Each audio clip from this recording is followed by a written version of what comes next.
Whether your beer is in a bottle, can, or glass, kick back and relax. It's Better on Draft.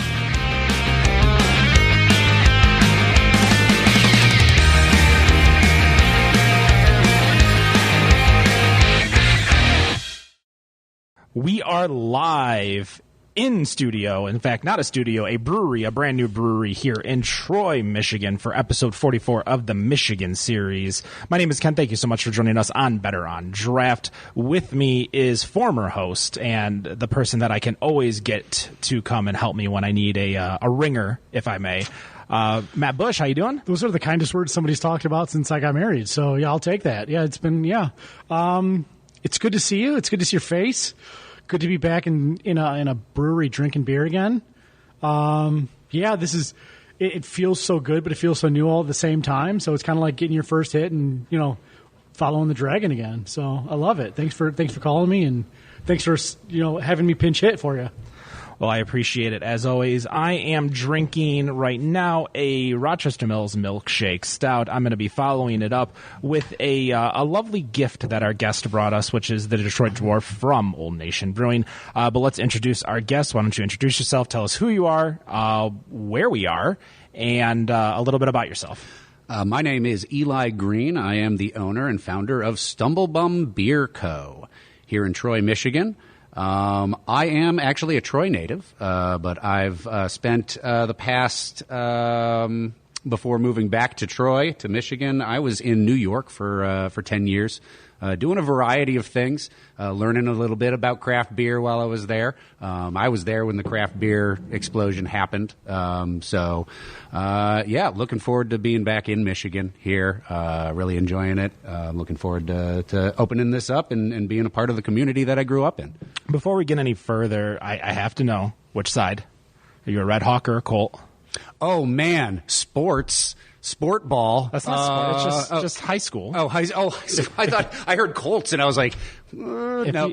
I was on what side of Troy did I grew up on? I was an Athens kid. Okay. I ended up going to Country Day in middle school, but definitely in the Athens camp. I was. Ooh, man, how embarrassing! I hated the Colts because I played baseball, and they play Catholic League baseball, which for those of you who don't know baseball, it's you start with a 1-1 count, so it's 2 strikes and you're out as opposed to 3 strikes and you're out. Is that specific to Catholic League baseball? It's called Catholic League, and I don't know if it's specifically. I don't know if it's discriminatory against the Catholics. I was going to say, is it a disparaging term that we're learning right now about I baseball? I didn't call it like Pollock baseball, so that's that's a thing. Twitter will double check us on that, right? X, yeah. no. X, sorry. So Troy was the only school that we ever played that you started with a 1-1 count. So 3 balls is a walk, 2 strikes is a strikeout. That's insane. Athens, you play actual baseball. Yeah. Troy, they're like, we want to speed the game up. We have to get to yoga or Pilates at 5:45, so let's hurry this up. That's too funny. So I grew up as a Red Hawk. I grew up on the poor side of Troy, as I like to tell everyone. For those of you that don't realize, the difference in housing when you cross over Livernois is about an extra figure on the house. Like you go from 200. We have a but only if you're east or north facing. If you're south or west facing, your house is less. So what cross streets did you grow up on? 18 in John R. Okay, so I was 17 in John R. So we were gathering place people. That's gathering place people. Big pizza and a $5 pitcher of beer. Yeah, pretty sure you can still get that over there. I don't know, maybe. Can you? The shuffleboard. Yeah. They had the shuffleboard there. Yeah, Yep. Golden Tee was my jam. I love that game. Yeah.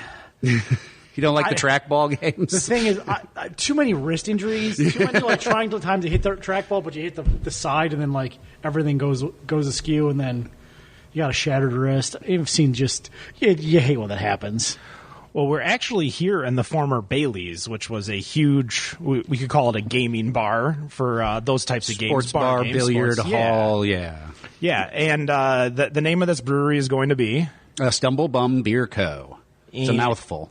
Yes, what is a Stumblebum? The Dictionary definition is a clumsy or inept person. That's me. Right? You're fitting right in here. Yeah. It started as a joke back in my college days. I'd cut corners pretty quickly and knock things over. Run into people a little bit. Walking down the street, I'd get in people's personal space. So it started as a nickname. After college, it went away like most things do, and I have no idea what lockbox it popped out of in the back of my memory when I was trying to think of a name for a brewery that's unique and interesting. I still remember nicknames I have from kids from like 6th and 7th grade. Yeah. It's just one of those weird things that it's weird which ones stick with you. You have these dioramas in your life that just every day they just like pop up. Like you'll be in the shower, like sleeping, and like, I remember that time in 7th grade where I felt ill, and then you remember that day was chicken patty sandwich day. Are you one of those people that bring up conversations that you had with people like 20 years ago, and you're like, man, I should have said this. It would have been an awesome burn. Only when I'm like about to fall asleep and I'm on the cusp of it, and then like the genius kicks in, but then your body like zaps out. It's like when Harrison Ford is about to hit like the jump on the Millennium Falcon, and you see all the lights, and you're like, you're ready to go, but then you're already in the next universe. So that idea of thinking of the perfect comeback after the fact. Yeah. In German, they have a word Treppenwitz, which translates to staircase humor. You think of the comeback while you're on the stairway out of the building. Stairwell humor. What's it called again? Treppenwitz. Thinking of the perfect comeback after the conversation is over. That's literally my entire life. if I'm in the shower, like I'm relitigating fights from 6 ex-girlfriends ago. I'm saying, I should have said this to a teacher once.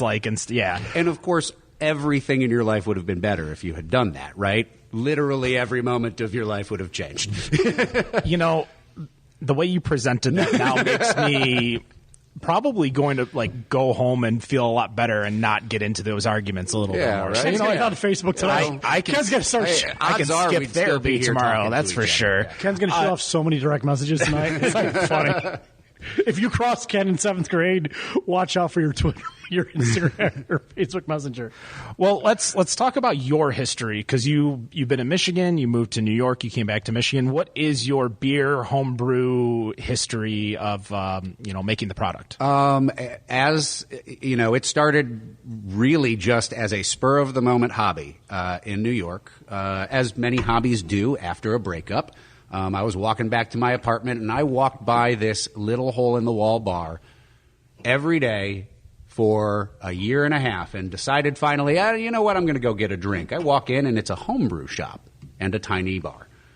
So I have my drinks. I get to talking. It was maybe 24, 48 hours later that I was back buying a beginner homebrew kit and making 5 gallons of wildly mediocre beer. That first batch looked like beer, tasted like beer, had alcohol in it, and that was about all you could say for it. But it was 5 gallons at the same price of a Busch Light 30-pack. Right, yeah. So, you're being economical already.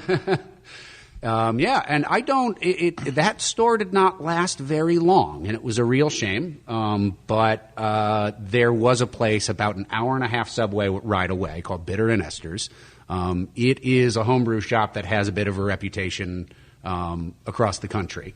They've won awards for the Homebrewers Association several years for being a homebrew shop. So I took classes there. I started going there maybe once or twice a month, just picking people's brains, getting recipes, really exploring. And it wasn't really until probably after I had moved back to Michigan that I really started making beer that seemed like, you might be like, I could make beer as good as I could get it in the store, or at least good enough that, I can make whatever I want. I don't have to rely on the stock on the shelves. And this was homebrew still, right? This was homebrew. And I was like, I can actually, I don't have to go buy beer because I'm satisfied enough with the product I'm making. And, I mean, like most homebrewers, you always think about, what if I could own a brewery someday? But that was really mostly a pipe dream until around COVID, when I started taking it seriously. I got furloughed from my job in IT. was shopping at Cadillac Straits for a while at that point, and they put up a help wanted sign on their Facebook page. I was like, well, maybe I start working there. Maybe this starts to feel more real. Maybe I can actually put together something, or at least find out that, hey, I don't really like this, and maybe I don't want to dedicate the rest of my life to it. But thankfully I did like it, and so here we are. Were you doing like whole grain batches when you were starting off, or were you doing... In New York, I was in a tiny studio apartment, and if I wanted to do all grain, I could only do 2.5 gallons because that's all my oven would let me. Like 3.5 gallons of liquid is all it could keep going at a decent boil. It was a tiny little stovetop. So I did a combination of 5-gallon extract batches. If I really wanted to make something interesting, I'd do 2.5 gallons of it on the stovetop. And I want to make sure that people know, when we had Julia Hers on, the president of the American Homebrewers Association, she said to me, what I think a lot of people need to hear is that it's okay to do, what's it called? Extract brewing. Yes. Like, that's perfectly fine. A lot of people do it. Nowadays, absolutely. With the technology, the recipes and everything like that, like extract brewing is, perfect for a lot of people, especially for the people that don't want the time, the mess, that kind of stuff. So instead of going all grain, doing extract, it's okay to do that. You don't have, don't feel like you're less of a home brewer by...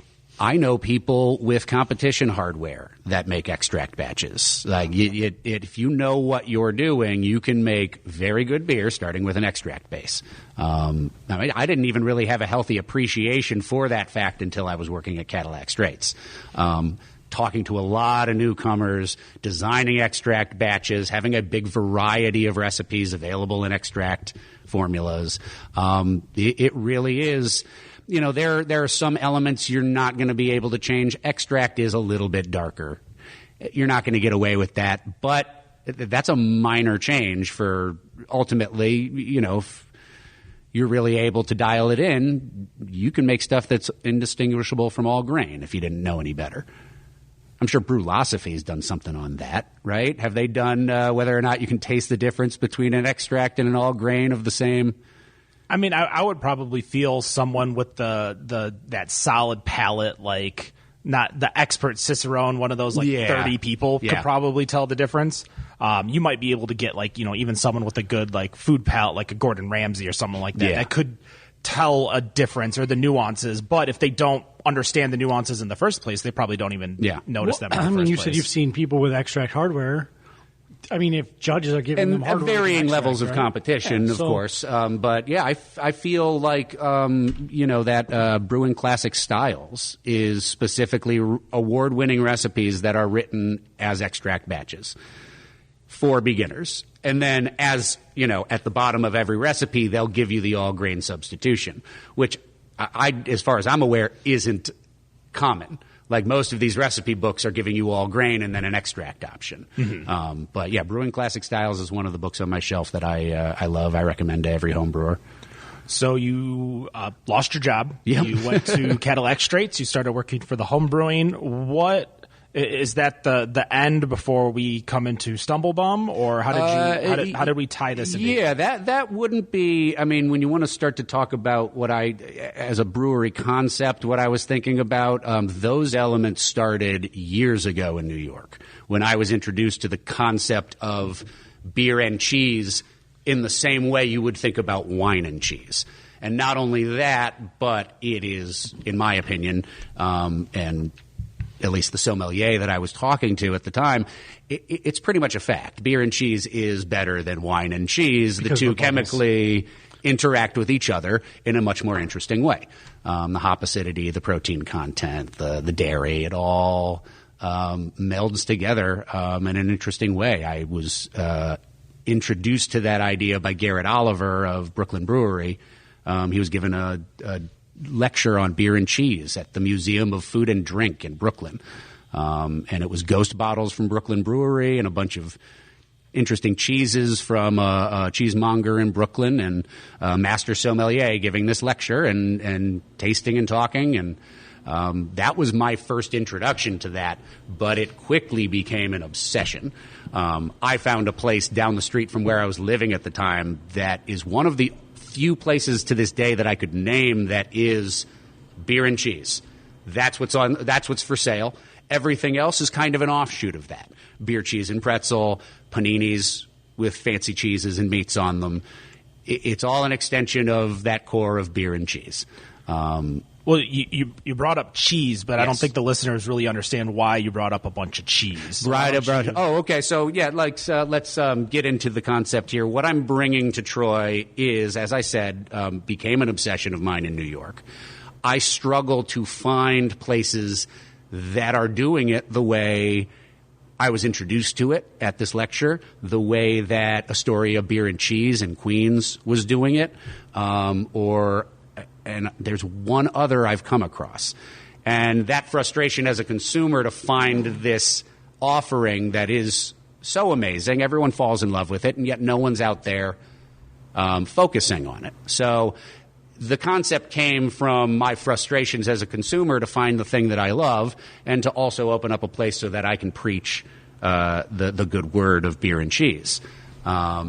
So that's where the concept came from. But the concept, even like you asked, is Cadillac where I landed before coming up with Stumblebum? And the answer is yes. But the idea to connect the dots of, I want to open a brewery, I should do the thing that I'm obsessed with. Those dots didn't connect until maybe a year and a half ago, when things really started to be real. I'm like, okay, so what's the menu going to look like? I have this concept. I'm looking for a location. What's the menu going to be?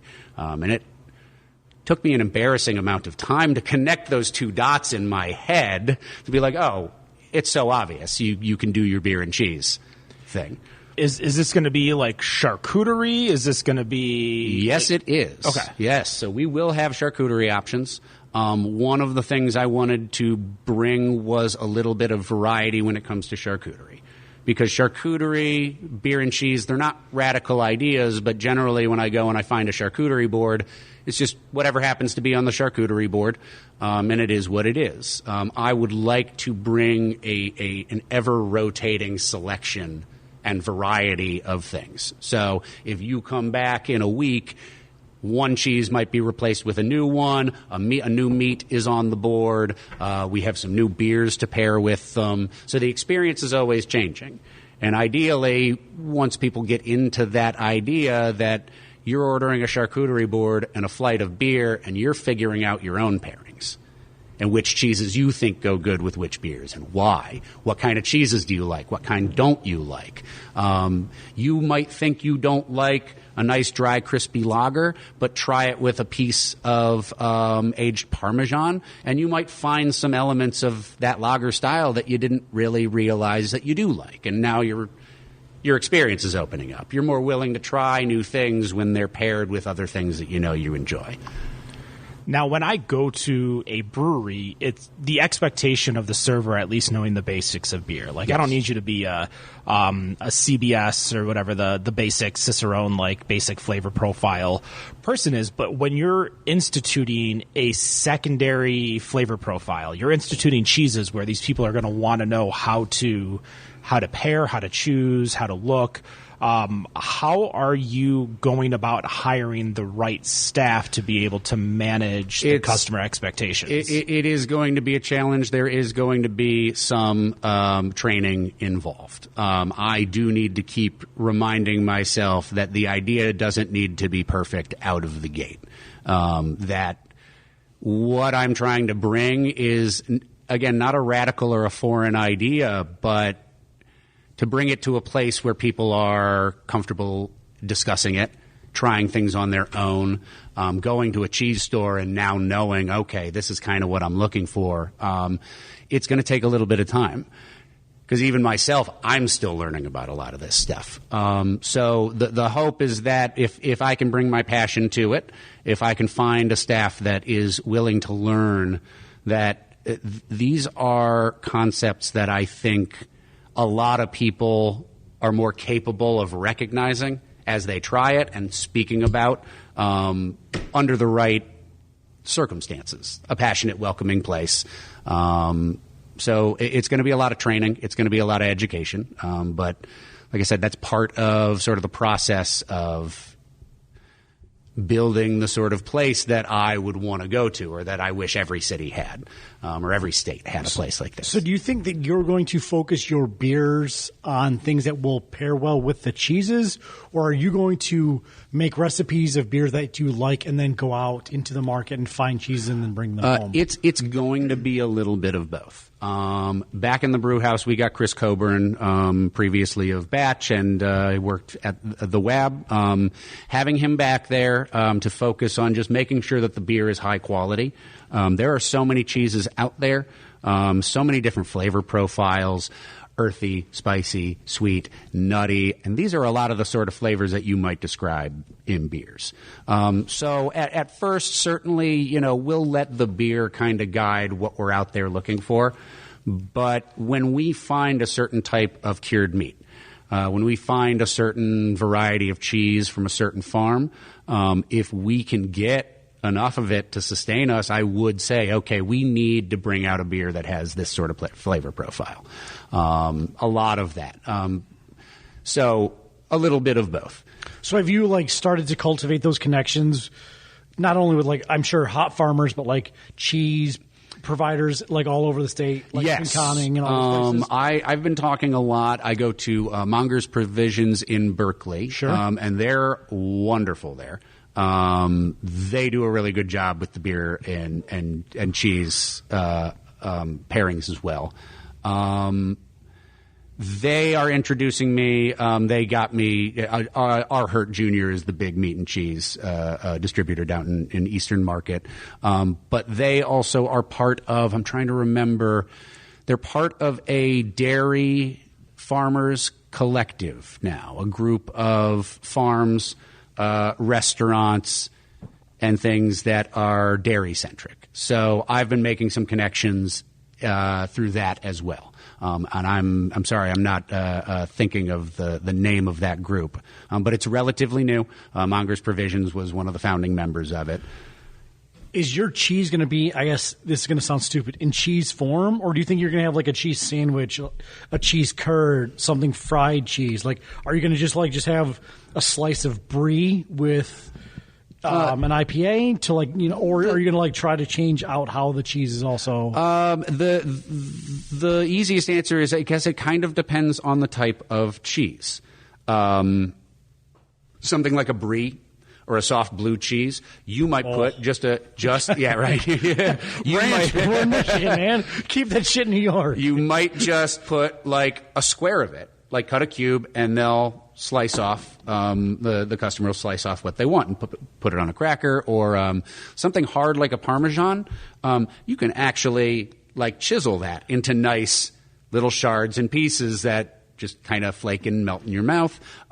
Cheese curds are a possibility. I don't know if we'll do fried cheese. Well, I just feel to your point, if you got a hard Parmesan to brulee it as well. Oh, yeah. You would add a texture to it, a different flavor profile. That'd be interesting if we could do or do a baked brie kind of dish. Yeah, instead of again, we're talking charcuterie, right? Yeah. But what if you were able to present it in a different light, right? Because yeah. everyone's used to the whole, I'll go to Kroger and get the pickles, the olives, the salami, and the cheddar, right? Yeah. But if we're going to focus on the cheese, what if it's not just the cheese, but how you can prepare the cheese to meet the beer? Yeah, that's a good point. Yeah. So you don't just bring them a slice of brie to go with that IPA, but you run it under the broiler for 30 seconds, so it's runny, it's milky, so it cuts the bitterness of that IPA. Or here, let me pitch you something, because I used to do this at Astoria Beer and Cheese. They'd make the panini, but then they'd put a piece of cheese on top of it and send it through a conveyor oven that's at a certain temperature and certain speed, and this piece of cheese melts and creates a hard, crispy shell around the sandwich. So then you cut into it, and it's a sandwich that has a casing of now hard, a little bit burnt, crispy, crunchy cheese. Yeah. So the beer. Right. So it's. I guess my thought is, if you want to make a beer and cheese place, the cheese has to be as unique and Yeah. of a star as the beer is. So let's find I like that perspective. 6 or different, Yeah, yeah. 8 different, like, because again, you can get a piece of mozzarella or a piece of Parmesan from Yeah. anywhere, right? Yeah. But if you really want to pair it with this, you're going to pair this kind of cheese with this style of beer. Yeah. That way, when you present it, like when you're doing food prep at like 3 o'clock in the afternoon, and say, hey, everybody come in, we're going to do server training. This is, try this different form of the cheese that you wouldn't have thought to have. Yeah. Why does this work? Let's talk about it. So then they can go to the market and say, hey, I'm going to give you a $3 piece of cheese, but you're going to pitch a tent and you're going to need another $3 piece of cheese once you realize what you just consumed. Yeah, yeah. I like that. Yeah. Definitely, as we develop and get more tools in the kitchen, then, the world becomes our oyster in terms of, like throwing a piece of cheese under the broiler just to wake it up. Get like a Southern European lager. What's that French where they'll put the big wheel of cheese under a heater and then they take a knife and they just scrape off that layer. This is a you thing, not a me thing. Oh man, raclette, Okay. yeah. I was just thinking like, and they'll just put a big dollop of melted raclette on. well, top let's just of like get some Saganaki going in this place, and Ooh, get like some mythos, get some like Greek lager, and give me some Saganaki next to it. Yeah. And there's beer and cheese right there. Give me a good lager with some fucking meaty-ass cheddar. So here's another menu item that we're going to have is French fry flights. So when we open, we're looking at having 4 seasonings and 4 dips to go with those seasonings. And you can choose 3 for your plate of fries. A lot of what we're finding or coming up with is these seasonings that are based in dehydrated powdered cheese. Okay. So think of like what you might find in a thing of Kraft, but not processed cheese. It's actually being developed from quality cheese, cheddar, Swiss, all those sort of things. And then I think the one I saw at the Tea Exchange up in Rochester was it was powdered feta and Greek seasonings. It was like a tzatziki, yeah. And it was like it tasted. They said they put that into Greek yogurt and make a dip, and it's like a tzatziki dip with feta. So super important question before you get too excited, because I'm getting excited. What kind of fries are you thinking? Are we talking the waffles, the steaks, the shoestrings? A shoestring to start off with. Okay. We tasted so many different types of fries. Because like if you're gonna have a spice, if you're gonna have a sauce, it's got to be the waffle fry. If you're gonna have a sauce to it, it's waffle fry. If it's gonna be spiced, the steak fry, I believe, is the most underrated fry in America. I used to love the Arby's original steak fries. Or how about the KFC potato wedges? I mean, they all pale. I'm going to be honest. Growing up, fry. But you no. You have a point, but the idea of like putting together seasoning on a curly fry, isn't sustainable. No. But the old so I never growing up like KFC wasn't really the thing that we ate. Like we didn't like flavor. Sorry, Mom. Yeah, the family that puts sour cream on things, we could totally get it. My parents did not put sour cream on anything. Like when she would make like a chicken stir fry, and it was the blandest thing ever that I would have to cake it with Zender's seasoning sauce. Okay. Just to add flavor and profile. Like there was no sauce. It was just rice, water chestnuts, peas, and chicken.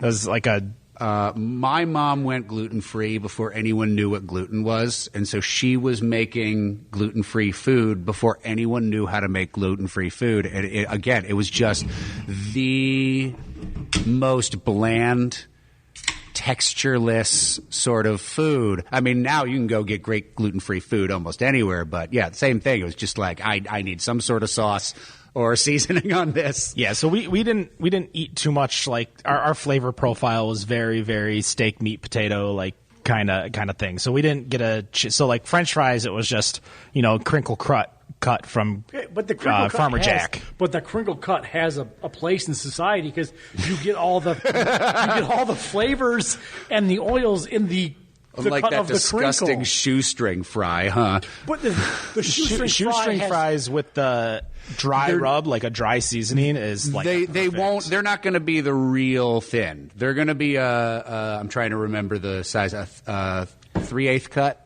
is what they call it. I just want to lobby for America out here.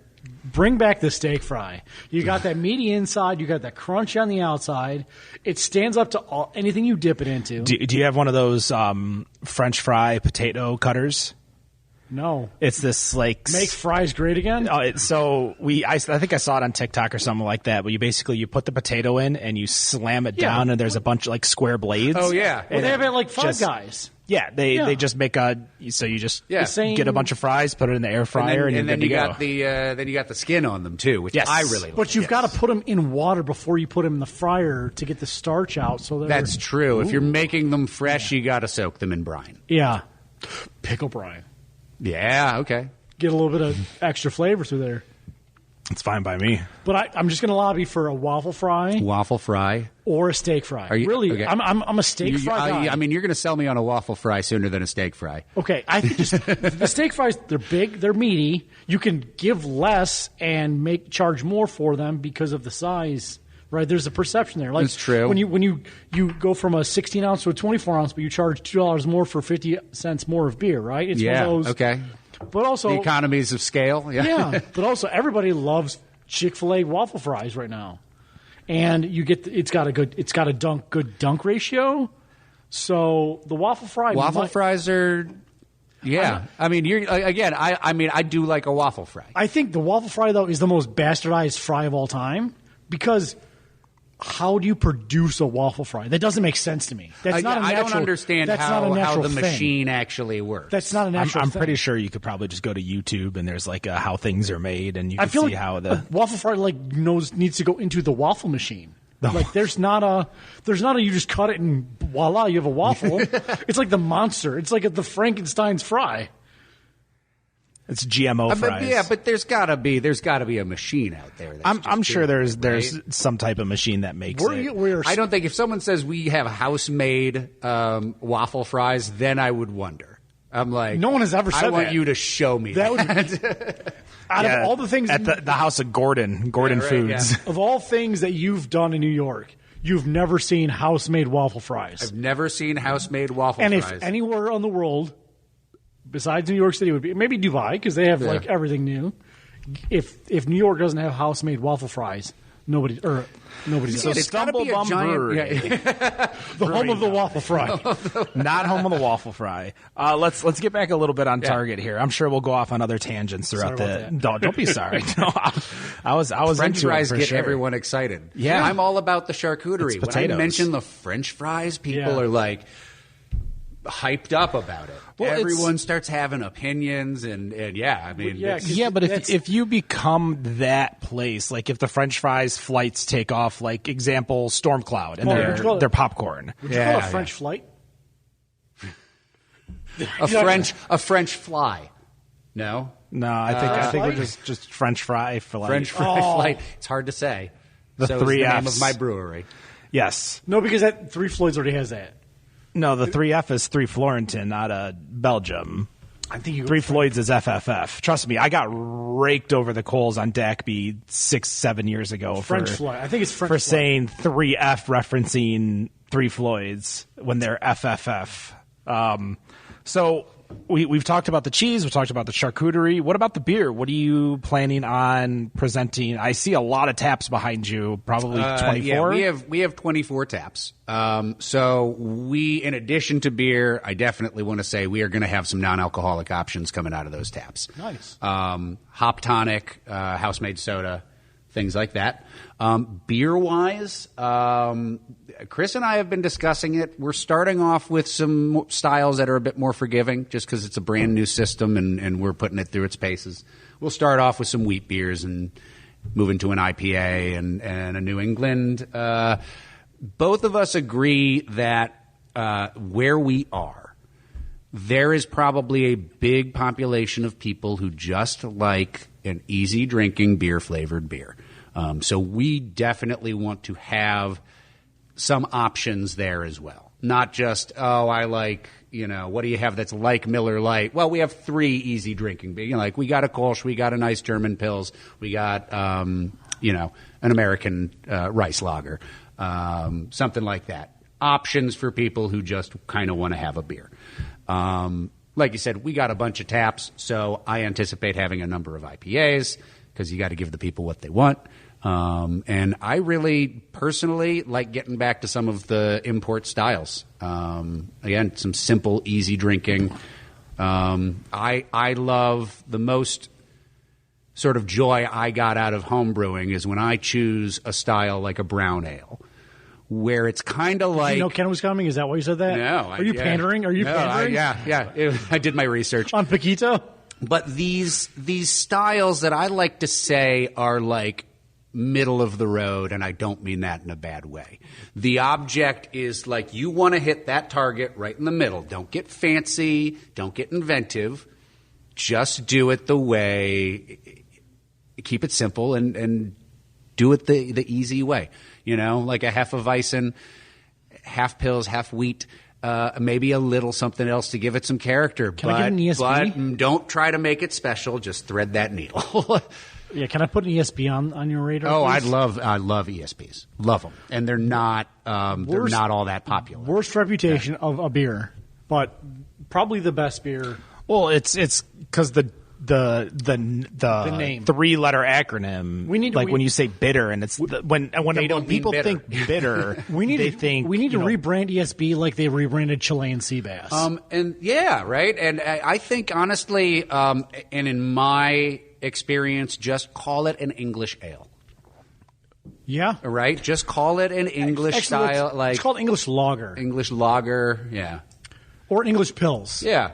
Because then in your descriptor, you can give all those, talk about the blend of caramel malts that, make it so, give it that flavor. But, yeah, people balk at ESB or extra special bitter. Because extra and bitter. And and that's not at all thinking what it they're is. getting a double IPA that's going to blow their face out. Yeah. We definitely talked about that a lot on the show about a lot of these German-style, English-style beers that kind of have a bad rap because not many people understand what they are. For example, when we had Alaskan Brewing on and we talked about how their alt beer is called Alaskan Amber. So everyone thinks it's an amber, but in reality it's an alt beer, and it's the only nationally distributed alt beer out there. I've got the Detroit Dwarf right here, but nobody knows what the hell an alt beer is. So they're going to be like, I don't know what I know what an IPA is. I know what a lager is. I know what an ale is. I know what a red is. And I remember when people had that reaction to Kolsch. What is that? What sounds too foreign? Yeah. Matt loves his Kolsches. So I feel like everybody bastardizes a Kolsch. And I don't like most Kolsches because I feel like everyone messes them up. I'm sorry. And again, it's one of those follow the rules, don't get fancy. I think it's one of those beers that people don't understand, and then it just gets messed up. I remember I went on a date in October of 2020 at, I'm not even going to say, a brewery. It's supposed to be German style. And my date asked for an Oktoberfest, and I asked for a Kolsch. And then I grabbed her Oktoberfest, and the bartender says, no, that's the Kolsch. Or I grabbed the Kolsch thinking it was the Oktoberfest. She's like, no, that's Oktoberfest. I'm like, how are you giving me a Kolsch that's darker than that Oktoberfest? This isn't going to be fun. And it was not even remotely close to a Kolsch. And I was very disappointed. How long ago was this? This was in October of 2020. Okay, so far enough into the craft beer game where that sort of mistake shouldn't be. Yeah, the place still exists, I believe. I still don't trust the beer. I was going to say, back in 2010, 2015, if a server didn't know, I'd forgive them. It's all new. They gave me a beer that was, it wasn't, it was literally the guy poured it. I went to the restroom. He literally off the tap said, this is your Kolsch. And it was darker than the Oktoberfest that he gave my date. I'm like, this isn't a Kolsch. He's like, oh no, that's the Kolsch. I'm like, no. Wrong keg or something. There's I'm forgivable when it comes to like the SRM scale, as long as the taste is there that I want to taste. Like I understand the color scheme and making sure it tastes good, but I've had like very, very clearer Oktoberfest that tastes like a delicious Oktoberfest, and I've had like super dark stouts that just taste like water. Yeah. Like I think for SRM scale, I think it's great for, you're true to style, because if you brew it correctly, quote unquote, it's supposed to look like a certain, it's supposed to be on that scale. It's not supposed to be darker than an Oktoberfest. But for me, Matt, you've been doing this almost as long as I have. Like, it's sooner or later, it's just, is it a good beer or not? Like, but so to that point though, like you can make a dark beer taste light, but you can't make a light beer taste dark, right? So I agree with you on the SRM. Like, you can have a light tasting dark beer, but if you have a light beer that's dark, it's it's the malt, it's how it was brewed, so it's going to blow the entire taste of it off. And we all have seen Gordon Ramsay and everybody else. You taste with your eyes before you're with your lips, right? So you have that prejudicial thing going in, and if you see a brown Kolsch or we had this thing with white stouts about. I mean, that's almost like he poured the wrong beer, or the beer was oxidized, or something. Well, we had this thing with white stouts, right? I think it was Easter Market. They had their white coffee stout. It's literally a blonde thing. That's the same with Dragon Mead, New Holland, their white stout. So you look at it, you think, oh, this is going to be a light beer, and then you taste it, and then it's a stout, and you're like, you're kind of perplexed. Yeah. I agree and I understand, but I think no matter what, as long as if it looks bad, as long as it tastes good, that's all I really. In the end, for me, that's all I care, because half the time I don't even know what color it is. Like I drank 4 cans of this in a night. This being the Old Nation Detroit Dwarf, and I have no idea what it looks like. Like, this is the first time I'm going to look at it since probably the last time I had it in like 2021 off draft. So for me, as long as it tastes good, is it better in the can? No, it's better on draft, obviously. Jeez, what are you talking about? Well, what was it? Was it to your point about like you taste with your eyes, and you're saying you don't. Who cares as long as it tastes good? Was it the Alchemist that when they came out with their New England IPA and the can said "drink it from the can"? Yeah. And I'm convinced that was a brilliant marketing strategy, because it didn't look like what people would consider a beer. Don't look at it. Just drink it. It's delicious. Well, right? So Smooge, whatever that was. Troubadour Homes, they still exist. They were the same way. There were people that were like pouring it into glasses and like, this looks disgusting. But all these girls are drinking out of the can. Yeah, and oh my God, this is my berry smoothie. Yeah. Oh my God, yeah. Drink it out of the can, or else you're going to see a really hazy, murky beer that makes you think there's something wrong. And there's nothing wrong with it. Just drink it. Well, when it's a great marketing strategy. Creating a new style, almost like the New England IPA or the hazy IPA is what they call that specific, like the Alchemist, what they call Heady Topper is a hazy IPA. Within like Smooge, like everyone's been drinking these White Claws and Trulies, and they're like, oh, I'm going to get this seltzer from a local Michigan place, and then they pour it, and it's like, what is this sludge? We have all had that moment of pouring a Smooge into a glass for the first time and being like, what is that? I've not consumed a Smooge. I love a lot of Holmes beers that are in my wheelhouse, but I did not have my first Smooge until the Fall Beer Fest at Jimmy John's last year. That was the first time I ever had a Smooge. Okay. And I just wasn't a fan of it. It just wasn't for me, though. Like that's carbonation and smoothie is not. It is not the combo I'm looking for. But people love it. I know how you're supposed to store it. Like, you're supposed to store them upside down. Like, a lot of people don't realize that. I'm going to go buy some Smooge right now, and I'm going to go home, and I'm going to just store it upside down. Yeah, you're supposed to store the can top side down, and it's supposed to help with it or the way Isn't it is. But I mean, box though, shouldn't they like the box then be labeled the other way? I mean, that would be great. That's how you do it. I mean, that's probably a really smart idea. Steak fries, upside down labels. Yeah. I mean, I agree with you, but this was back also when I agree with you. Oh wow! Oh, come on. Not that bad. There are so many. You are not the most contrarian person to me that's ever been on this podcast. But if you go back, if there is a clip show of this whole show, the goddamn Man Bushes was going to be like a top 3. Oh, for sure. But when this was also at the time when 350 North, I think, out of Indiana, like all these cans were exploding on shelves and they weren't shelf stable. And if you weren't putting it in a refrigerator, like it was just on a regular shelf, like it was going off like a rocket. Yeah, the whole beer industry sort of like communication broke down across the board on that, because it was like distributors had no idea that you're supposed to keep, like, this is a beer that you absolutely have to keep cold. I'm going to go ahead. The guy running in the liquor store, he doesn't know. I'm going to go ahead and say that's wrong. That's wrong? Distributors knew. As a distributor, I guess distributors should know, but the guy running the local liquor store might not know. The distributors, care. Yeah, or care. The distributors knew. All they care about is the placement in the party store to tell the supplier, the brewery, we have one more place that it's in, and then they bill them when it goes out of date or it blows up or whatever. Yeah. So, like, having worked for Powers, now it's called Premier, I believe. I remember having sales planes, like quotas. My territory was like 12 mile to 8 mile, like Warren, Hazel Park, Roseville. Not that far west or east, but yeah. And so I have to go sell like 18 placements of Griffin Claw cans, 16-ounce cans, right? But I've got territory. My territory is 8 mile. Where am I going to sell El Rojo? Yeah. Where am I going to go sell Grindline, right? I'm like, my market is 45% Milwaukee's best ice. These do not compute. Like, I can put it in a couple of places, but like, I've got 40 accounts. I can't like put 30 accounts of Griffin Claw, because you're then going to just like take money out of my check for putting Griffin Claw in that account. And it's not going to move, yeah. And they're going to say, send this back, and you're just going to charge me for it. I want to get back to, but this is just a question I need to ask, and I probably asked it before, but it was like 6 years ago.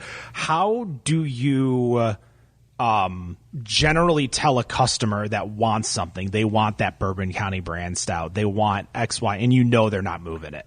Like, they're going to tell you they know they can move it, and you know damn well, because you've been selling to them for so long, that they're not moving it. How do you tell them no, or do you just have to bite the bullet knowing it's going to come out of your paycheck later? So we had a process. We had to move beer. So, like, we worked Monday to Thursday, and then Friday we would build displays and move beer, meaning like a beer. Like, if I had like a Miller Lite, which was my big thing, if I had a Miller Lite display and I had a couple of cases of beer that were like close to like getting expired a date, I would move them to a place that would sell that exact package very fast. So it would be gone that weekend, rather, right?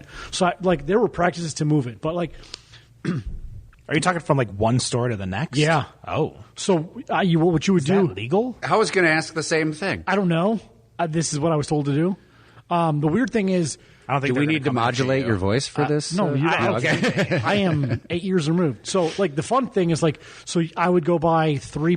Let's say I have like, so every Miller Lite, I think, package went out of date on a Tuesday, right? So I would have from Friday to the next day that I would be in that account to sell it. So I would like pick up 3 24 packs, pay the guy behind the counter, and then go take them to the next guy, collect that money from him, or sometimes just like swap 3 for 3. Some guys wanted me to pay him tax for that as well. So they're like, I need my 6% my deposit, and I'm like, all right, whatever, you know. So we had like a ledger on our cards, which is crazy, and so you documented all the crimes. Documented, yes, documented. Taking notes on a criminal conspiracy. But so to your answer, he would say, hey, I need 3 cases of summer shandy because I'm going to move it. And I would know you're going to sell a case because you're going to get Oberon and you're going to put it right in front of my summer shandy, and then my summer shandy is going to like sit, right? So he would say, I need 5 cases. I would send him 2. And then when he calls me, he says, hey, I only got 2 cases. You only sent me 2 cases. I'm like, oh, that's all we had in stock. Or, hey, sorry, when they were loading the truck this morning, that's all that was left. I'll go ahead and try to find you something. If you sell out, I will bring you from another account and we'll make a deal. And he's like, oh, okay. But it was bigger the other way. Like when I wanted him to sell a new product, and he's like, oh, I don't have time, or you have to cut your own space for that. And I'm like, this is a better product. This is a better price point. And they would be like, no, because my worker thinks everything costs the same. So if you have an 18-pack and they have an 18-pack, it all has to be $10.99. Even if it costs me $8 for you and $9 for you, I can't confuse anybody else. I just have to sell everybody the same thing. Better on Draft is brought to you by Zatouna Liquor, located on Rochester Road just south of M59. Zatouna Liquor is your one-stop shop for beer, wine, spirits, and more. Stop in for daily tastings, single cans and bottles of beer, and a wide variety of NA options. With Zatouna Liquor ready to serve, you only need one place to visit. Better on Draft is brought to you by the Craft Tapped app. For $14.99, you are unlocking 50% off 2 drinks at up to 10 venues a month. And if you use code BOD at checkout, that's right, BOD for Better on Draft, you can save even more money on that yearly subscription. Go check out former March Draftness winners like Ogma Brewing in Jackson, Copper Hop in St. Clair Shores, or even the 2024 March Draftness winner Arctic Circle in Chesterfield. Better on Draft is brought to you by the Detroit Brew Trail. Visit Detroit has put together an amazing list of places to grab your next pint while collecting prizes and swag along the way. Some breweries even have discounts for users of the Detroit Brew Trail. Head over to visitdetroit.com/digital passes. That's right, visitdetroit.com/digital passes to learn more about the Brew Trail and grab some of Visit Detroit's other free passes, including their Dining Pass, their Pizza Pass, and the Explore Detroit Pass. No download necessary. Yeah, so I was complicit to multiple embezzlements, probably. Oh, probably. Liquor Control Commission violations. Oh, yeah. Yeah, and then don't even get me started on my on-premise time. I won't. Yeah, please. So Stumblebum Brewing.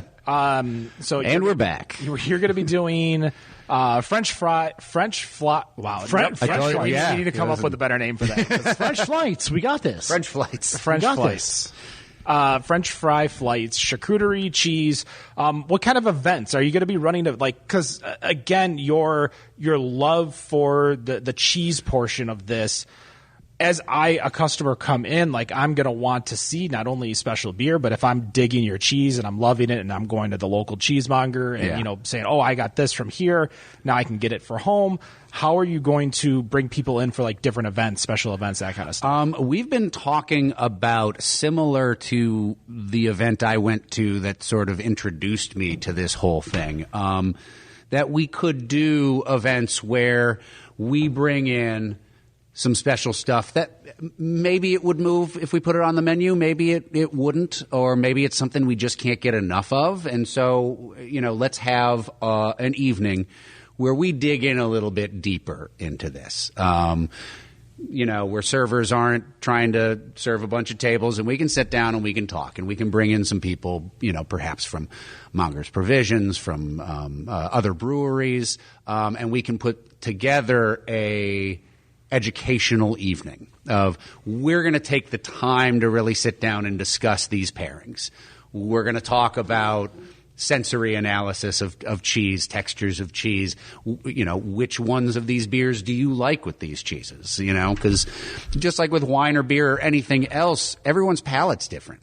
Everyone's palate's different. And at the end of the day, what I want to encourage is find your own perfect pair.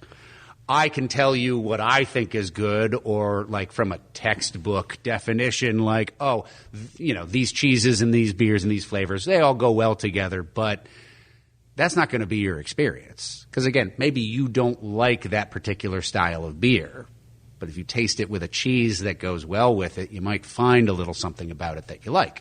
You might find different ways to describe the things you don't like, which is just as important as being able to describe the things you do like. So, not to be a dick, and I'm sorry that I'm going to do this. Okay, I'm ready. New York City is 20 million people? 3 million. New York City, 3 million. Okay, but all 6 boroughs? No, out there, oh man, I'd 10 million? I think in Manhattan there's 3 million. So let's say the boroughs are 6 million? Yeah. Grossly Yeah. Millions. Let's say that. There are millions of people. In Troy might have 60,000 customers. 90,000. Troy has 90,000. Yeah, you would know that better than anybody. The 9th largest city in the state. Do you think your dream, which I love it, is based off of a giant cosmopolitan area of New York City. Yes. Do you think that Troy can sustain that? Because we have a lot of people that just there's a group of people who don't eat dairy here, and there's a large group of Troy that don't eat dairy. There's a lot of uneducated people that not that they're bad people, but like they don't understand the comparison between wine, beer, cheese. So like, are you afraid that they're like? My concern is you have this amazing high knowledge product that you're trying to serve, and we might not have the cosmopolitan area to like sustain your amazing thought and like what you want to build. Thank you for the compliment. I try. I think that you are right in that New York City is a very unique place where a lot of things fly that wouldn't necessarily fly or sell in other places. But I think that at the end of the day, what people want, particularly in Troy, because I grew up here, is that people want things to do within the city limits that are interesting, that are new, that are unique, that are fun. I think that Troy is ripe for someone to come in and treat them like a market segment. And yes, the idea might be a little bit niche, but like I said before, a charcuterie board and some beer is not a radical idea. It's just not an idea that anyone focuses on. So it's accessible, and I believe that there are enough surrounding areas like Birmingham, like Clawson, Royal Oak, Berkeley, Berkeley, Royal Oak. I think that you have a large swath of people that are willing to pay for experiences over material goods, particularly, I think, with the younger generations. And you think they'll be able to understand and appreciate that experience? I believe, and yes. Now, it's not going to be easy breezy. I'm sure there are going to be some people that, like you said, there are some people that just don't dig on dairy.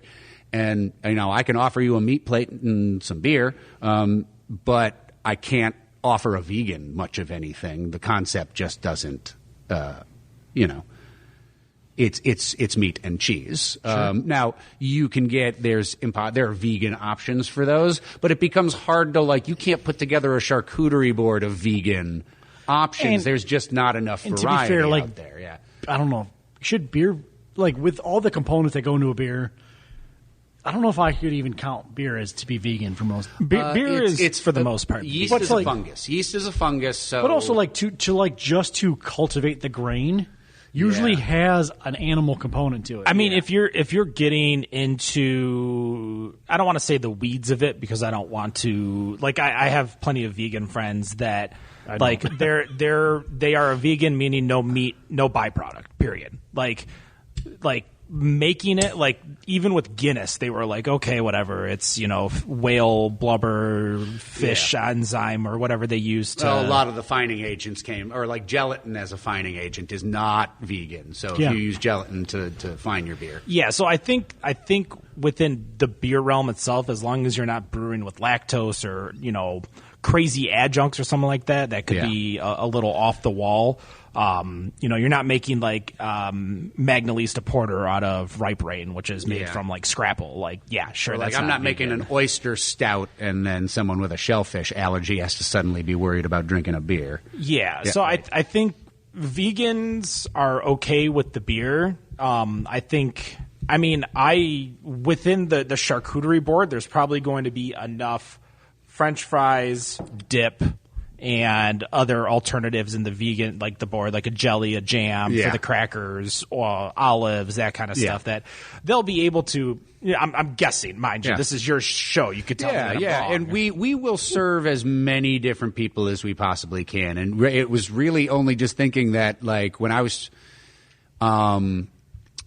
because I was raised Jewish, and there are people in the Jewish community who are curious about kosher charcuterie, and I've looked into it, and there certainly are kosher charcuterie meats.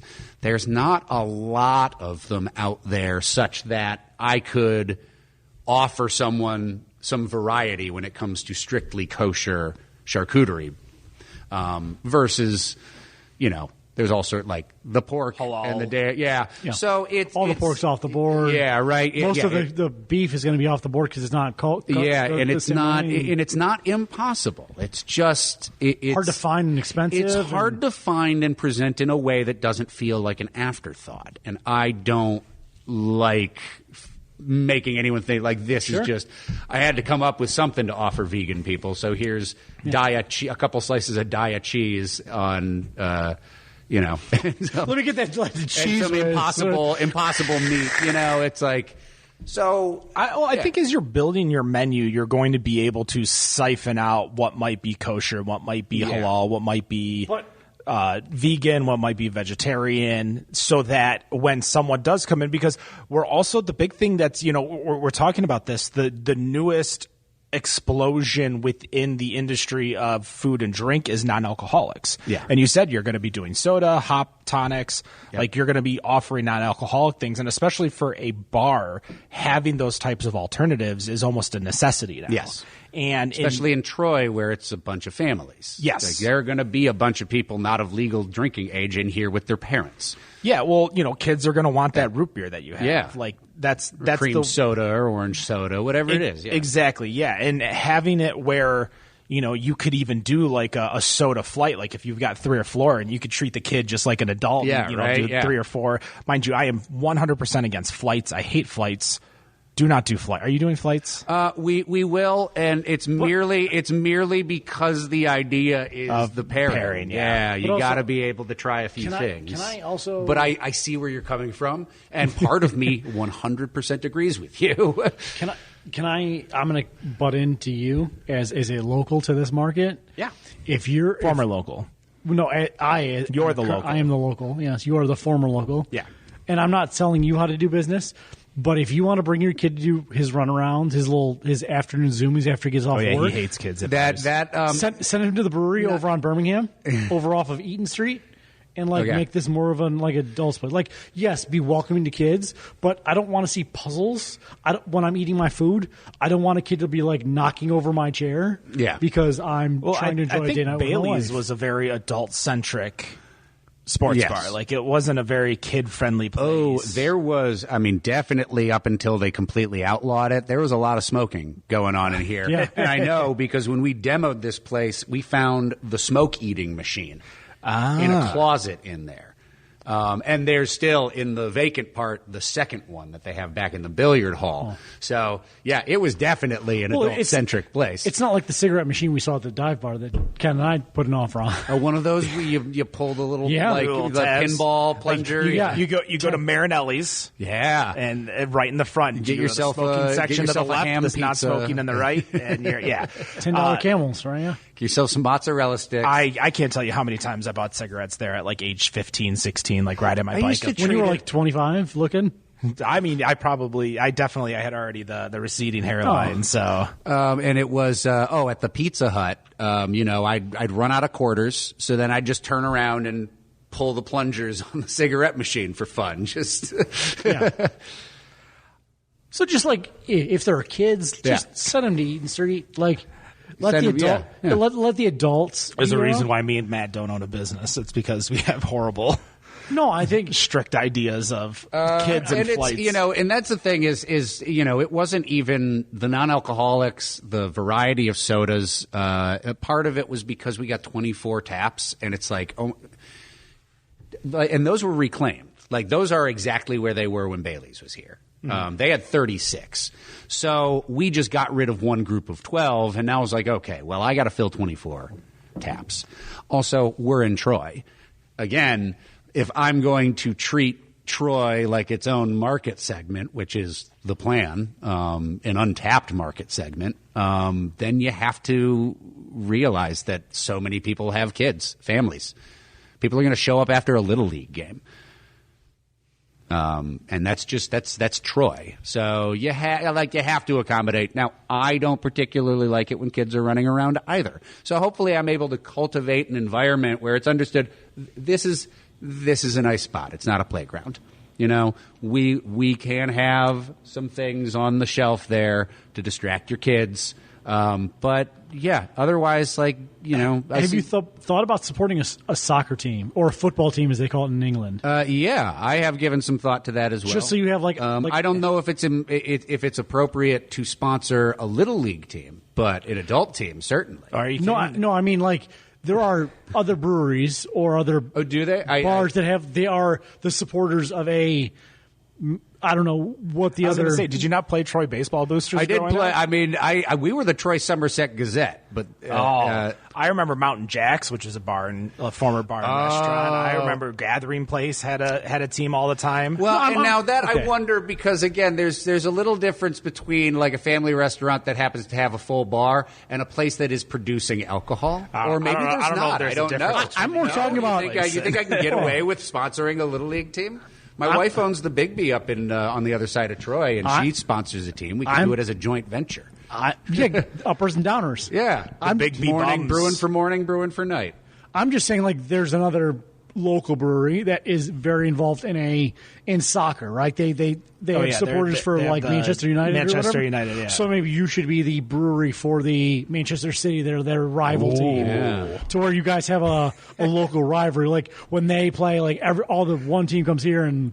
I went to so anytime I'm over here is usually just by happenstance, so I'll goes, and I went to Loaded Dice. That's the other local brewery around here. Shot on his fucking episode. It's a brewery. We already said Rochester Mills. We already said Old Nation. We've it's and when I went there, and we're not drinking my beer because I don't have any beer yet. We can shout out local people. Well, we had Eastern Market on before they had beer, and we had Youngblood Vineyard on before they had. We had Drafting Table on the day before they opened.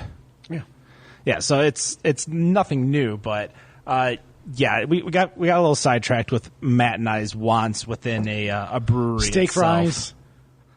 Yeah, it's just steak waffle fries. No, I want steak fries. Waffle fries are the better dipping option, but steak fries are the better tasting option. Steak fries are always soggy. Well, not if you make them right. Not if you make them right. My lunch lady made great steak fries. Chicken patty sandwich and steak fries. You're talking about the really wide, the big one, not the little like tic tac toe ones. The BFDs, big fucking deals. The stick, No, I'm going to pass on those. Okay, I'll look into waffle fries though. Okay. Well, Stumblebum, what's the goal opening date? We are actually starting to brew on Monday. Oh, wow! Because we ran into a couple delays. It happens to everyone. So I stopped thinking about what the date was, and I started saying, okay, day one of brewing, 4 to 5 weeks, we will have a soft opening. After a week of soft opening, we will open for regular business hours. So end of May, that would put us, if we start brewing on Monday, end of May, a soft opening.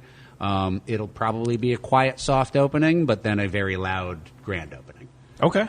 Let me, as a husband of a teacher, if you reach out to the local schools and say, hey, school teachers, having a soft opening, end of year stuff, come over here. That's a great idea. Oh, it is. That's going to be solid. Come on, I'm the brains of all of these operations. Yeah. Okay, I'm going to have to get some steak fries. If you just say, hey, no, that's teachers, I'm opening a local brewery. We're going to do soft openings. Would you be our first guest? And like this school. Yeah. One night a week, 2 hours. That's a good idea. Yeah. Give me $10 and you can all you can drink. Yeah. These teachers don't drink that much because they're all responsible. But it'll get the super locals in, and that this will be the teachers' bar. Yeah. That's actually genius. I might need to cut this out of the show. There are a couple, like people will wander in here wondering what's going on. We had a guy. There's an industrial park back here behind Walmart. Hess. Yeah. I'm not trying to market some other company. They're a machining company. Some guy that works on their line wandered in here, and we were talking for half an hour. And it just at the end of that conversation, me and Chris were like, okay, they are going to want beer-flavored beer. Yeah, and if we give it to them, they're going to be here every day. That was when Cellarman's, they had their trash can or whatever it was called, the Thrasher. I never had a chance to go to Cellarman before they closed. So that was a big shame. That was such. But if you ever grow a kitchen and you just have that 4 to 6. You have somebody cooking for 4 to 6, like burgers, sliders, just for that crowd. Yeah. That's another 2 hours you're going to get out of that that white collar or the bluish collar crowd that's just going to want a burger or a chicken sandwich after dinner or after work. Yeah. I think that's and you got Troy Motor Malls on the other side of the street, and all those service center guys. They get up early, work early. They're after their shift. It's early afternoon, and so they're looking for something to have. Yeah. Again, beer flavored beer drinkers, probably. Yeah, we really. Well, you said you're going to have a handful of different beer flavored beers to where people will at least get a chance to try them and get a chance to get in there between the rice lager and the Kolsch. Have you guys noticed, and maybe it's just me, maybe I'm making it up, that everybody seems to want to get back to like lagers? But no one stops brewing IPAs. No one stops drinking IPAs. But I feel like I hear it anecdotally, like from brewers and consumers alike. They're just like, why is everything sour in IPA? Because we're all not coming to an agreement to change the behavior. Yeah, for lagers, easy drinking beers, I think they've been trying to come back. But I think the people who are buying the beer-flavored beer aren't coming to breweries. Yeah. They're the ones that when they come to breweries, they want it, they love it, so everyone hears that they want the beer-flavored beer. They want that lager, that Pils. Yeah. But in the same token, to kind of put data behind against my point, when Mothfire released Atlas earlier this year, which is their alt beer. Okay. That was their number 3 selling beer. And we're talking Mothfire. Yeah. Known for their IPAs, known for their barrel-aged stouts, known for their big beers, heavy beers, bitter beers, West Coast. And when the guy told me that Atlas was one of their top selling beers, I didn't believe him until literally next week when I came in for another 4-pack and they were done. Wow. Gone out. I'm like, what do you mean you're out of this beer? Like an alt beer. An alt beer. Yeah, an alt beer when you go to any, standard bar, like there was a tap of Alaskan Amber that's been at my bowling alley for a good year and a half that I'm pretty sure it's the same keg. Yeah. And it's only me drinking a pint of it every time. So it blows my mind, but I think a lot of people are starting to, along with the non-alcoholic stuff, pay attention to the ABV. They're also paying attention to the calorie intake, and they are starting to know that high ABV means high calorie. Even when you're, any extra ingredient means more calories. Yeah, so they want something clean, crisp, and 5%. Yeah. And that's kind of where that market is, where I believe it's there, and I believe it's enough, but there's still too many people. Like, I think we're done with the IBU wars. Yeah. The New England hazies kind of killed all that. Yeah, so you're looking at, you want New England, you want seltzers. Seltzers are still huge, massive. Yeah. Who told you about the seltzers? You did call out the seltzers. So I think there is the right market for the right people, but it's getting those people to the market because they're already at a different market. They're at Budweiser, Miller. Who around here does a good seltzer? Because the challenge for me was always like, I've been to a couple places that do a seltzer. Eastern Market. And they're all right. The Unexpected Craft. Eddie makes a really good seltzer. Oh, does he really? He makes a really good seltzer. Yeah. He does a pure seltzer, and he has syrups for it. Okay. But his seltzer is, you could drink that seltzer clean all day, and it's okay. Because I was going to say, for the longest time, I struggled to find a place that was making a seltzer that drinks like the stuff that's made by the macros. And it's like, if I wanted a seltzer, I'd just grab a White Claw or a Truly or whatever it is. You're comparing also price points. Like, not around here, but like Oddside was probably the biggest seltzer gamer in the state. Yeah, but I never liked it. They always had the weird aftertaste to me. That's what it is. Whatever. It's always the weird aftertaste. They just had that, like, I love you, Wes. I love you, Josh. You make a great beer, but your Citra Pale Ale is probably my favorite beer, second favorite beer. Sheboygan Blood Orange Honey. Are they in the room with us right now? No, but they might listen. I don't want them to. I don't want them to be mad at me because those are my man friends. But there was always even when they made Beer Me, there was always just a little like a Labatt. When you drink a Labatt after you drink a Budweiser, you get that. Yeah. That this is a Canadian beer flavor. Yeah. You kind of get that, this is an outside beer flavor on the back end.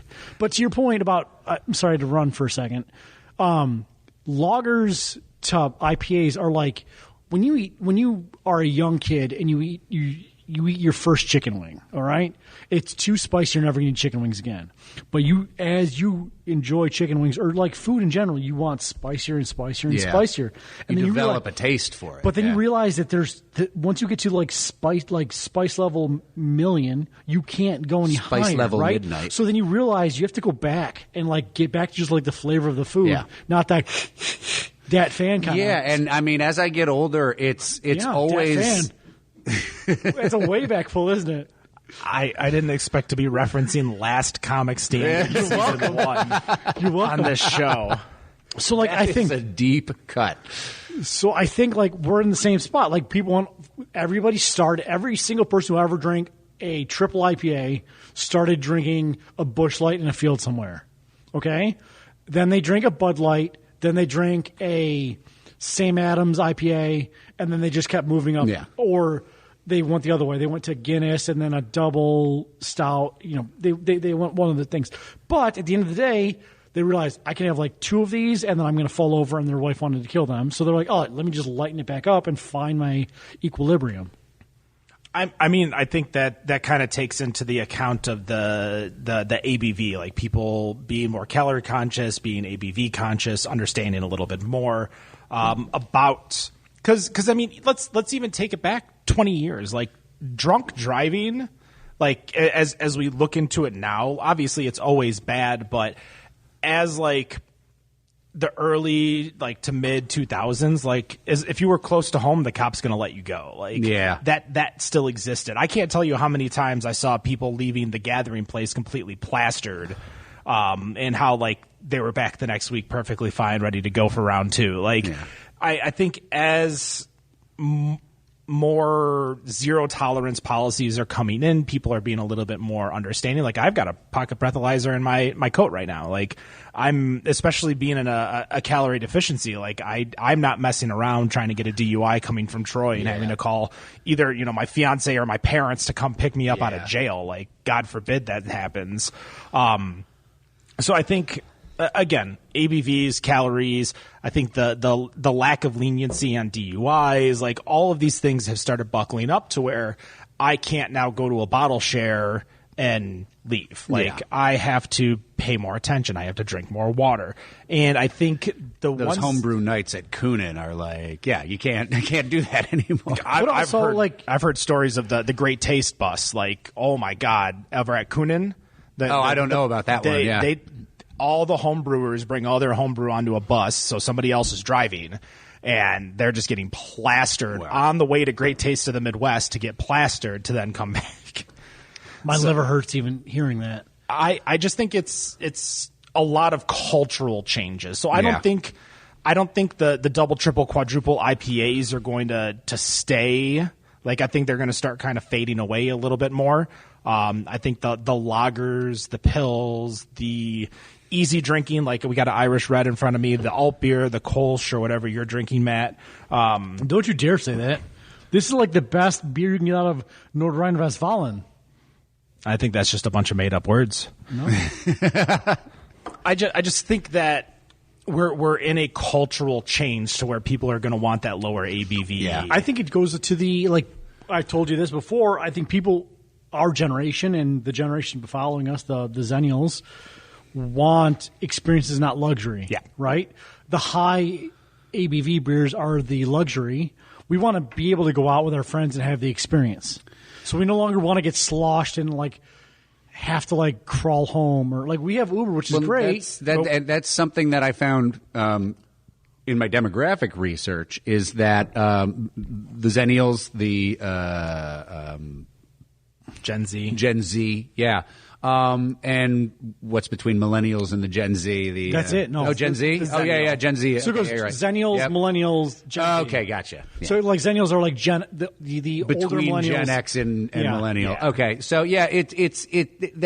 they are much more willing to pay a high price for an experience than a material good. Absolutely. So, and that goes back to your other question: is does something that fits right in a cosmopolitan place like New York have a place here? And I would say yes. I would hope so. Yeah, and it is.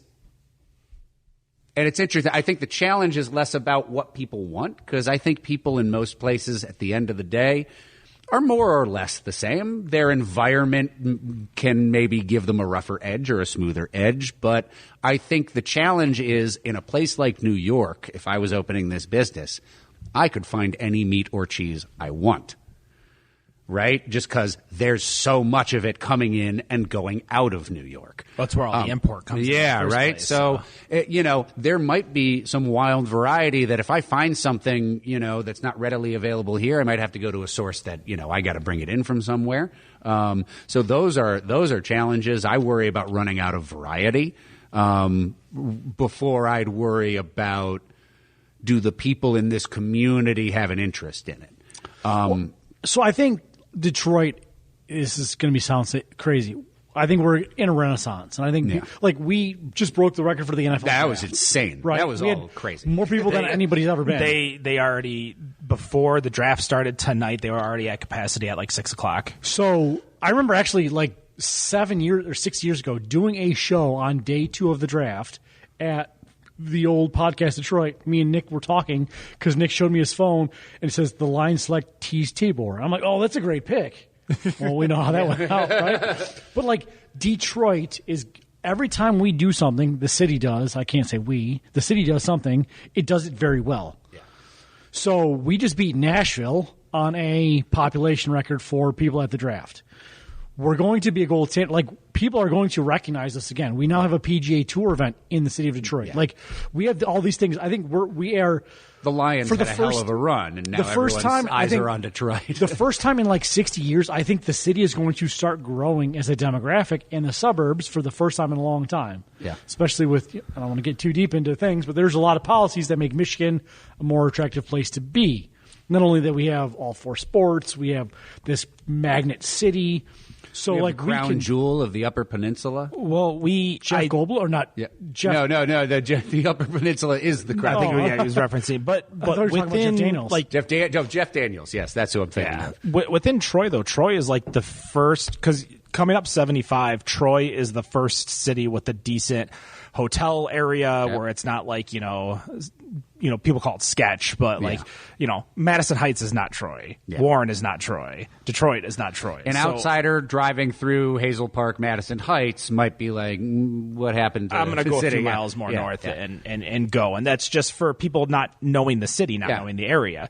So they'll come up here. You have a handful of hotels around here. You actually have an airport right over here. It's a small airport, a personal airport, but you still have an airport. And you have all these people coming into the town for all of these events. I personally feel like when we got WrestleMania and the Super Bowl, we got it too early. It's that fresh new deal with the Ford Field, and everyone wanted to go down. But now, we just had SummerSlam over in Detroit in August of last year. Obviously, we just have the draft. I think people are going to start seeing us, Michigan, Metro Detroit in a much nicer light, where I think it will benefit you, where people will know now, hey, let's go to, this brewery, or this brewery's right down 75, or it's in this area that we can go hit before we go into the city. Plus Detroit, my wife and I went to San Diego in February for her spring break or her teacher break, whatever. And the first thing, we got in the Uber, and he's like, how long are you going to be here? We're 3 days. Oh, yeah, you need to be here for a month to see all of the city. But we never left the city limits. We left, we Ubered 5 minutes each way, and we were in another part of the city. Detroit's a lot smaller of a city. We have all these suburbs, whereas all these other big cities are based on the actual neighborhoods in the city. So, I'm excited. This is a place I will be. I live at Crooks in Washington, downtown Royal Oak. Oh, nice. So this is a place I will be here. Because I want to see a place like this succeed. There's been too much attrition in this market, and I don't want that anymore. So I want to be in a place like this. So this is a place. We're looking around. We're an audio medium, so let's talk about it. We've got a really sleek looking place. You've got a view right into the brew system where it looks clean, all stainless steel. It's a big space, so it's It looks attractive. It looks like they're making good beers. You've got nice fixtures all the way throughout. Granted, we're the only people in here. The restrooms are very clean. They're friendly. They're gender neutral. So, just wash your hands on the way out. We Baby don't care. changing stations in both bathrooms. Yeah. So, like, this is a place where you can bring your significant other and if your kid if you have to. And just enjoy yourself and just have a pint. And this is like new to Troy, new to this side of the city, and why not? What's the worst time? You stop at Walmart, get a beer, and come back home. I mean, if you're going to go fight those people at Walmart, you're going to need to get drunk. I was going to say, man, like if I am doing any chore, errands, whatever, and I walk out of the place and I see that there's a brewery, I'm like, okay, the day just turned around. I've given you so many ideas. I've got the next one. Show me your Walmart receipt that's been timestamped within 20 minutes, and I will give you $2 off your first pint. Okay. Because everybody goes there. Yeah, Drive right? by to get back to 15 Mile. Yeah. Show me a receipt within 20 minutes. Yeah, 2 minutes, 20 minutes of checkout. I like that. Or 10. Oh, make it 10 minutes. Like, 10 minutes. check out, Really, get your car. like, walk out here. Yeah. Come get drunk after you go to Walmart. All right. I have one question for Matt before we give you the opportunity to tell us where you are and all the fun stuff about what's upcoming. Matt, this is for you. Okay. 8 years ago. You said trade Dylan Larkin. Said that the Detroit Red Wings should have traded Dylan Larkin. Yes. Do you still believe that? No, I do not. But, hold on, in that same quantifying situation, I also said the Tigers should have traded Michael Fulmer. So I was right on that one. So in the moment, I realized Dylan Larkin is he's a leader. He's not a good player. This argument's been happening for 8 years? Yeah, so here's what happened. I was working for Powers, the distributor. They had just come out with Alka-Pop. So like Henry Weinhardt's hard sodas, like hard orange soda, hard root beers. Yeah. So I was like on one, right? Dylan Larkin had just won the Rookie of the Year, the skating contest, or the speed skating contest at the All-Star game. He was at the plateau. The Red Wings were about to like fall into irrelevance. So we had a gem, and I figured if you trade him for assets, you can rebuild on the fly as opposed to build it back, ruin it, and then take it back down. 8 years later, Dylan Larkin has still not been to the playoffs. So we've learned that Dylan Larkin is a leader of the team because he was out for 7 games. They lost all 7 games. If there was a poll of all NHL players who's the best captain in all of hockey, Dylan Larkin didn't get one vote. Dylan Larkin is one of those emotional leaders that doesn't show up on the stats, like a Jared Goff, like a Dan Campbell. So, yes, I think that had we had better leadership, yes, if we could have, I would have still traded Dylan Larkin. Now that he wasn't traded, I appreciate him as a captain of Detroit Red Wings. He, on his day that he got his captaincy, he also had a Gordie Howe hat trick, which is, if you know what that means, is a goal, an assist, and a fight. And he is... I remember that joke. Yeah. He has proven that he is the captain of the Red Wings. He's also a Waterford local. He understands what it means to wear the wooden wheel. But at that time, I still would have traded him. I still would have traded Michael Fulmer, who also won Rookie of the Year that year. How'd that work out? But yeah. Trade Dylan Larkin, yeah. Absolutely. I'm putting that for social media stuff. So. Okay, yeah. All right, as we finish this show, Stumblebum Beer Co. going to be opening up hopefully near the end of May. Where are you located? We are located in Troy on Maple between Crooks and Coolidge, 1965 West Maple, right near the Walmart. You can't miss it. All right. Well, we are excited to see you open here in a month as a Troy native who would say things like, we don't even have a movie theater. It's glad to start seeing that they have a movie theater now. Yeah. Wasn't that movie theater destroyed to build another movie theater? Wasn't it like an MGR? The Star Theater of John Star R. John R is in Madison Heights. That's Troy. Madison Heights. That's Madison My Heights. entire childhood is Same a with lie. the AMC Abbey 8, which Really? used to be where Micro Center is now. There used to be a Universal in Oakland Mall that was like a 4-movie theater thing that was open for like 3 years in the early 90s. And where was the Dollar Theater? Must be Madison the Heights as well. Dollar Theater is Warren. That's the other side of Warren. DeQuinder. Okay, that was like Universal Mall, Universal Dollar Theater. Yeah. So that's over on Warren. Well, you know, Your the life's craft alive, craft sorry. beer scene in Troy is going to get one more brewery here. Perfect. Well, that's going to do it. Thank you so much for joining us. Thank you so much for listening. We will be back next week online, live 8:30 p.m. Eastern on Zoom, on Kick, Twitch, Facebook, X, all those things. Are these even like on Tumble, Bumble? Are Fumble, these and these Jumble? words? They are words. Okay. Social media stuff, probably stuff you should catch up on. Okay. And no matter what you think of your beer, we think it's better on draft. Better on draft. Have a good night.